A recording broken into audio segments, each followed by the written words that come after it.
Alrighty, hello everybody, Jared here, and welcome back to another video. Today we're going to be doing another fire alarm collection video. Today, you're going to be seeing every single device that I currently have. Every single one of them. All of this here is Simplex. All of this here is other brand. Yeah, you can see I collect a lot more Simplex stuff than I do any other brand. Let's not go too far into this, or let's not get too, what's the word am I looking for? Let's not get too ahead of ourselves. There we go. Because I want to do a video with these guys and these guys in under 20 minutes. So, let's do it.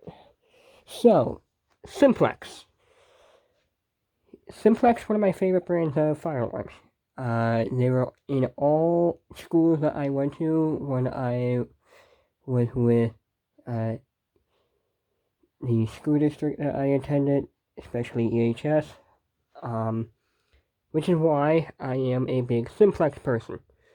So, without further ado, here we go. We're going to start off with the classics.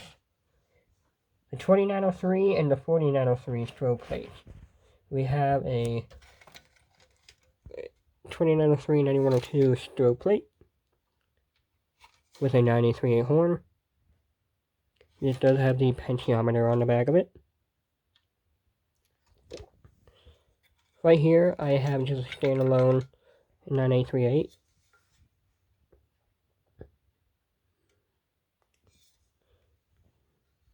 And here is a 4903 and 9101 strobe plate.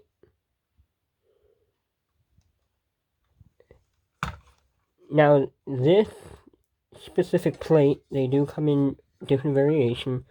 They come in the light plate version, where they come in 1 bulb, 2 bulbs. They also come in the grill version, where they also come in as a strobe or 1 bulb or 2 bulbs. So, and this, they come in light plates as well. And good luck finding one. Over here we have a standard Simplex 4904 and 9137 remote strobe. This is just a standard remote strobe. That's it. 15 candela fixed. It's free one. Now we're going to go on to the 4903. And I have a ton of them, as you can see. My very first device, my Simplex 4903 9219, features a fixed 15 candela strobe with an electromechanical horn. Also free one.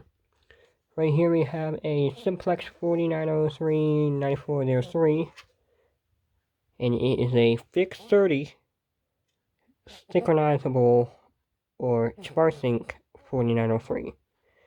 You're going to have to require some sort of module for this. And speaking of module, I can't find what I did with the SmartSync module that I have. But, yeah. On to our next device, we have a 4903 9236.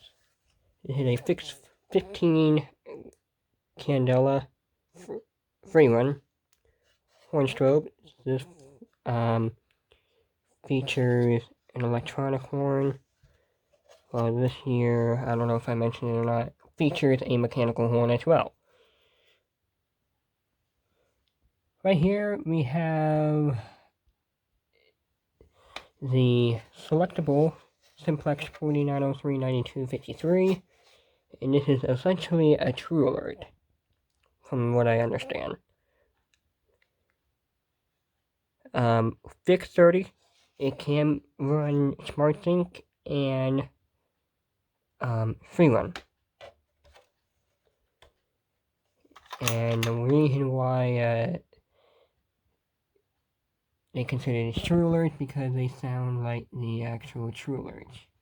And these particular models are made to retrofit all these devices here. Still being made today. We have another 4903 True Alert. This is a 4903 9425. Fixed 15. This can also do free run as well as smart sync. These two sound very identical. Now, for a quick moment, we're going to jump into the 4906 series. And this is a real True Alert. 4906 9151. Multi-candela speaker strobe.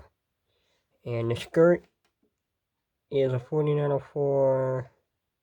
No, 4905 9946, I believe. And here's what the back of a 9151 looks like. These are very, very heavy.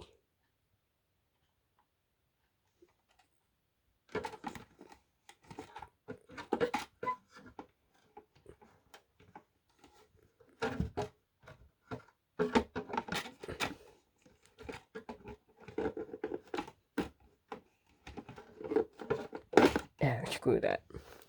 We're going back into the 4903 now. We have a 4903 9303 synchronizable smart sync speaker strobe. My very first speaker strobe. Fixed 15 candela. And sort of damaged, but this is my extremely rare 4903 9170 white free run 30 candela fixed speaker strobe. I was just working on this the other night. I bent the prongs back into place. I tested the strobe. The bolts and the nuts were a pain in the rear end to get off. I do have the parts to fix this though. I don't know if I'll fix it here while I still have it, or if I'll be sending this to someone where they will fix it. I'm gonna look for those devices real quick. I'll be right back. Okay, so I found all the missing devices for the video done. Anyway, moving on. So we are done with the notification applying. We are actually going to start moving on to the initiated devices. That's not initiated devices. By the way, here is the SmartSync module. 4905 9938.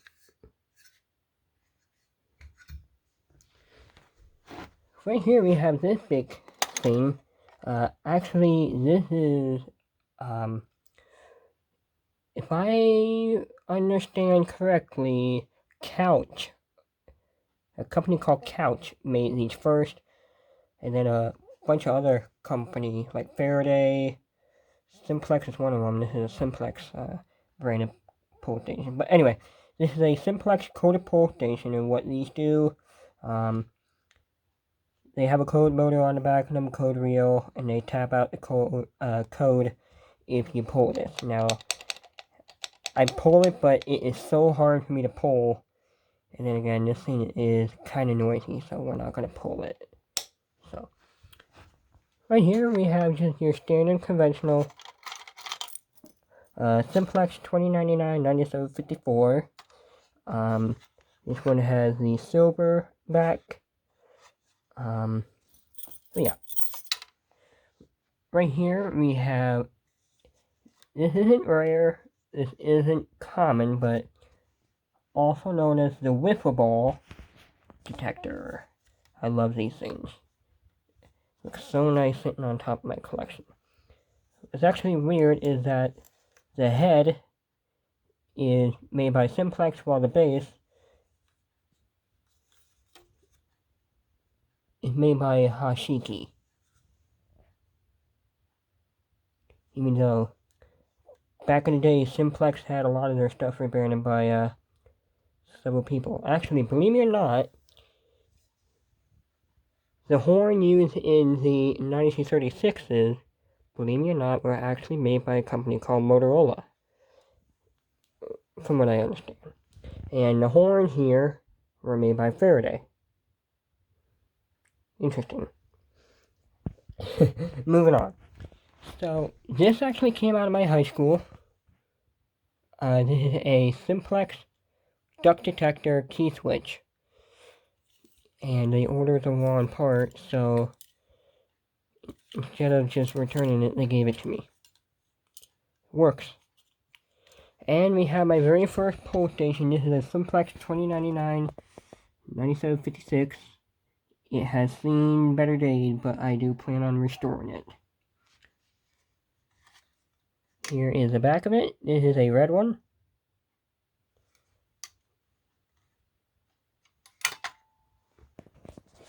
Now pull the 54 as well.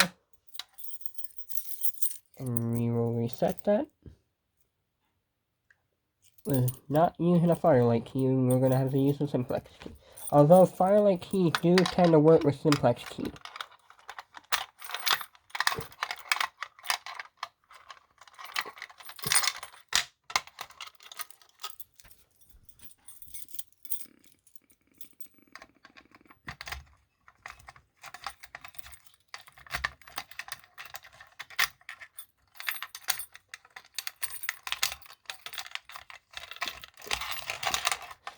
This lock is a little finicky, which is why another reason why I want to restore this thing.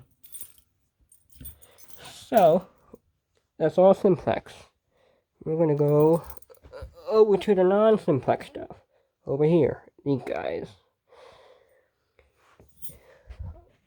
Over here, this is a Faraday 2884E.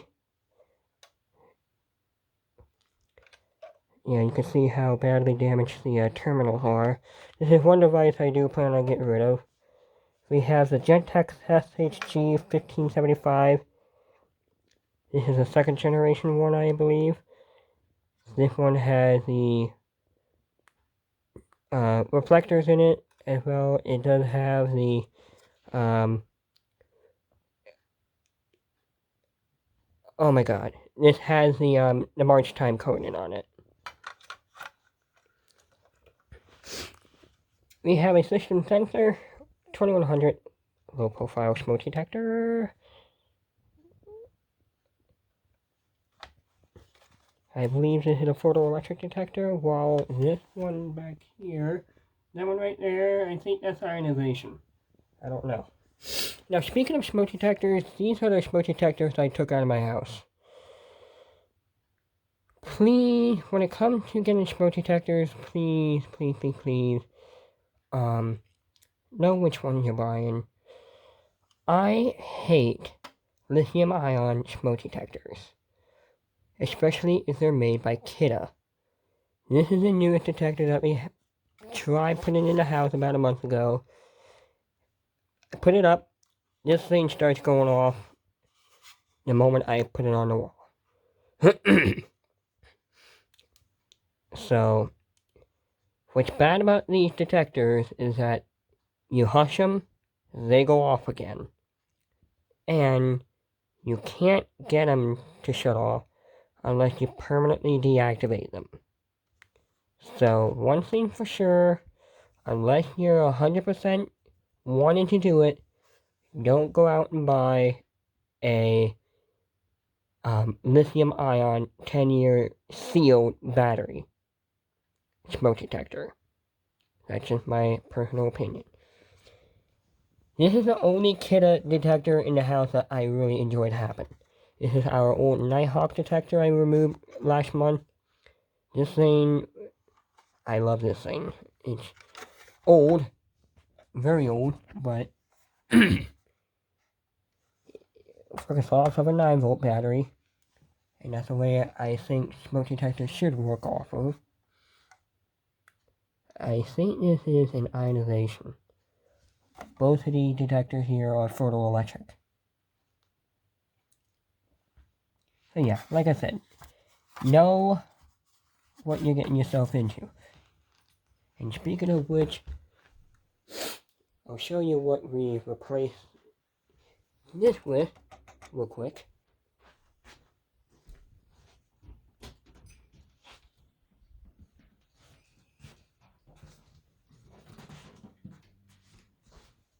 We have an SCO2 first alert.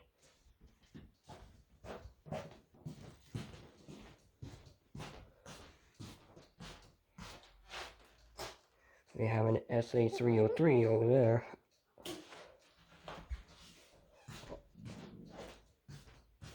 Also by first alert. And here's the new detector that we put downstairs. This is another SCO2 smoke detector. So we have two SCO2 detectors in here and one SA303. So I completely overdid or redone all the smoke detectors in the house.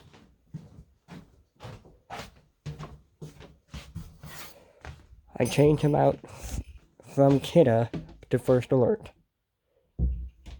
And so far since, we had no issues with them. Alrighty, going into the panels. Alrighty, firelight.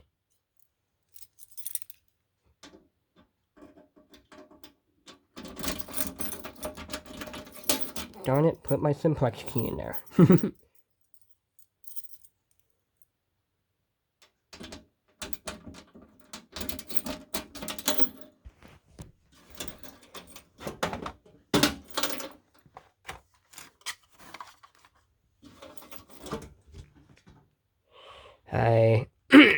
Excuse me. So here's my MS2 that I got back in, I think it was either 2020 or 2021. I think it was 2021 I got this panel. Excuse me. I actually just got rid of this panel. Well, I shouldn't say just got rid of it. I just sold it. To someone. So, hopefully within the next couple of weeks I can get this panel out of here. And once I get this panel out of here, I promise, I know it's coming, and I know I keep teasing you. The new panel is coming. I promise you, it's coming. I promise you. So yeah. That's probably the last time we'll be taking a look inside my MS2. Actually, we're gonna leave the keys in there, just because. Alrighty, this is my homemade cabinet panel that I tried building. Unfortunately, this thing has pretty much turned it into a storage box, or storage cabinet, for all my junk, and parts, and bolts. So yeah, that's pretty much what it looks like. Excuse me.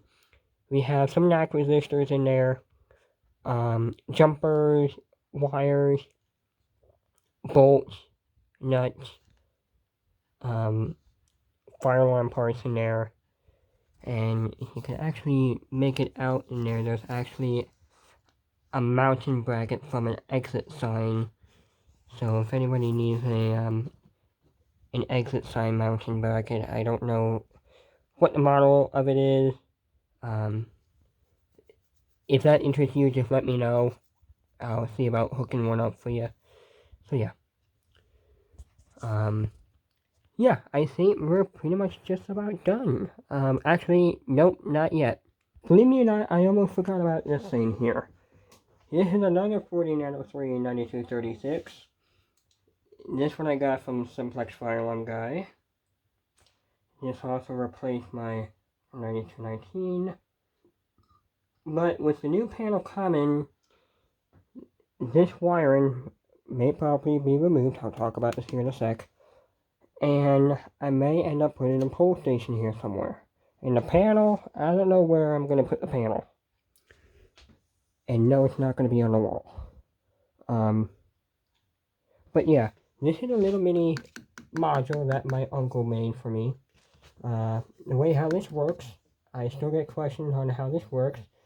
You got the strobe NAC switch and the horn NAC switch. So, if it was plugged in, the strobe would be flashing right now. And if, like I said, the system would be plugged in, the horn would be sounding. But, so, have them both running, have them both on, both horn and strobe would be flashing. So, folks, that's going to do it for this fire alarm collection video. I hope you all enjoyed it. If you have any questions, feel free to let me know. With that being said, I am off. And I'll talk to you all later.